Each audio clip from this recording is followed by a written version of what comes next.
오늘 성경에도 지금 현실이 기회인지 아닌지를 모르고 살아간 한 사람이 나옵니다. 그 사람은 바로 르호보암입니다.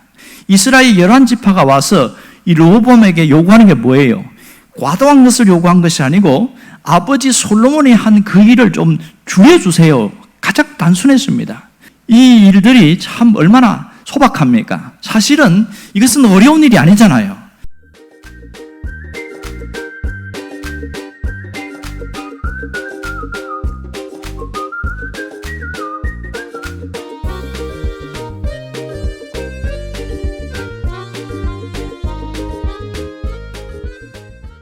이 르호보암은 원로의 말을 버리고 젊은 신학하는 말을 수용을 했습니다. 이 사건이 나라가 둘로 쪼개지는 결정적인 일이었습니다. 이 엄청난 일이 왜 이렇게 쉽게 무너져 버렸을까요? 그것은 다윗 왕가가 하나님의 말씀을 버렸기 때문입니다. 하나님의 말씀을 버렸다는 것은 누구를 버린 것과 똑같은 거죠? 하나님을 버린 것과 같은 거죠. 그 증거가 뭐죠? 이 르호보암이 하나님 중심의 통치 철학이 없었어요. 온전히 인본주의적인 그런 모습으로 통치하겠다는 거예요. 여러분, 르호보암의 문제가 무엇일까요? 그에게는 두 가지가 문제였습니다. 하나는 왕으로서 준비가 되지 않았습니다. 왕이 되긴 했지만 어떻게 통치할 것인가 전혀 준비가 되지 않았습니다. 또 하나는 하나님께 묻지 않고 사람에게 물었다는 겁니다.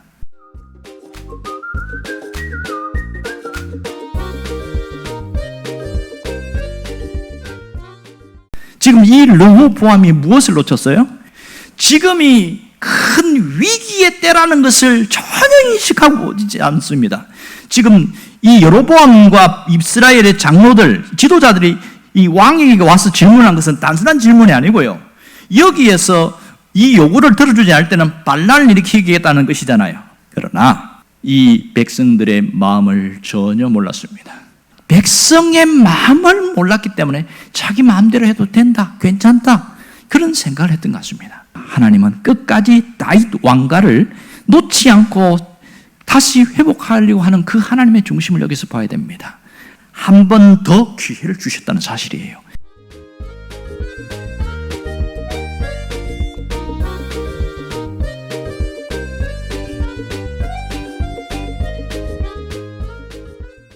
오늘 우리에게 주는 신앙적인 메시지가 있습니다. 하나님이 주신 기회를 잃어버리지 말라는 거예요. 두 번째는 분별력을 가진 신앙인이 되라는 거예요. 하나님, 우리가 어떻게 살기를 원할까요? 하나님은 후회 없는 삶을 살기를 원하십니다. 하나님의 자녀들이 인생을 살면서 후회하고 또 후회하는 그런 삶의 종지부를 짓기를 원하고 있습니다. 그래서 신자들에게 베풀어주는 은혜가 뭔지 아세요? 분별력이에요. 분별력을 무너뜨리는 것이 있는데 그것이 불신앙입니다. 그 불신앙도 뿌리를 찾아가 보니까 안일함 속에서 시작되었어요. 신앙이 무너지는 것은 안일함 때문에 그렇습니다. 하나님과 멀어지는 것은 안일함 때문에 그렇습니다. 여러분, 정말 우리에게 필요한 게 뭐예요? 분별력 있는 신앙이고 분별력을 가진 사람입니다. 하나님은 우리에게 다시 기회를 주고 계신다는 사실입니다. 그러므로 하나님이 내게 주신 기회를 잃어버리지 말라는 거예요. 하나님은 르호보암에게 기회를 주셨듯이 우리에게도 기회를 주고 있습니다. 우리가 오늘 여기서 무슨 결단을 해야 합니까? 하나님의 말씀대로 살아가겠다는 신앙적 결단이 있기를 원합니다. 세상은 변질되어도 신앙은 변질되면 안 됩니다. 이 순수신앙, 열정을 다시 회복하고 나가는 것이 얼마나 중요한지 몰라요.